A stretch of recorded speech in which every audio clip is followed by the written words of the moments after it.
தமிழக தேர்தல் 2026ல் டி.வி.க. சார்பாக போட்டியிட்டு மாபெரும் வெற்றி பெற்ற பெண் வேட்பாளர்கள் யார் தெரியுமா? திருப்பூர் வடக்கில் வி. சத்யபாமா கிட்டத்தட்ட 70,000 வாக்குகள் வித்தியாசத்தில் இமாலய வெற்றி. பல்லாவரத்தில் ஜெ. காமாட்சி 54,000க்கும் மேற்பட்ட வாக்குகள் வித்தியாசத்தில் மாபெரும் வெற்றி. கவுண்டமபாளையத்தில் கனிமொழி சந்தோஷ் 42,000க்கும் அதிகமான வாக்குகள் வித்தியாசத்தில் அபார வெற்றி. திருவிக நகரில் 8 மாத கர்ப்பிணியாக இருந்தபடியே எம்.ஆர். பல்லவி 22,000 வாக்குகள் வித்தியாசத்தில் வரலாற்று வெற்றி.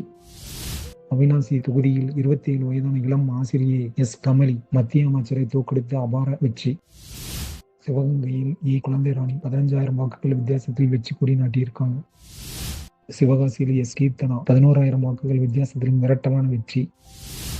ராஜபாளையத்தில் கே. ஜெகதீஸ்வரி 10,000க்கும் அதிகமான வாக்குகள் வித்தியாசத்தில் வெற்றி. குடியாத்தத்தில் கே. சிந்து 10,000 வாக்குகள் வித்தியாசத்தில் சாதனை வெற்றி. குமாரபாளையத்தில் சி. விஜயலட்சுமி 7,000க்கும் மேற்பட்ட வாக்குகள் வித்தியாசத்தில் வெற்றி.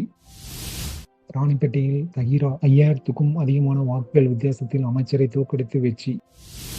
பவானிசாகரில் வி.பி. தமிழ்செல்வி 4,500 வாக்குகள் வித்தியாசத்தில் வெற்றி. கிருஷ்ணராயபுரத்தில் எம். சத்யா 3,500 வாக்குகள் வித்தியாசத்தில் சிறப்பான வெற்றி. இந்த டி.வி.க. பெண் எம்.எல்.ஏக்களின் வெற்றி தமிழக அரசியலில் பெரும் கவனத்தை ஈர்த்துள்ளது. மேலும் சூப்பர் அப்டேட்ஸ் பெற லைக் பண்ணுங்க, ஷேர் பண்ணுங்க, சப்ஸ்கிரைப் பண்ண மறக்காதீங்க. தேங்க்ஸ் ஃபார் வாட்சிங்.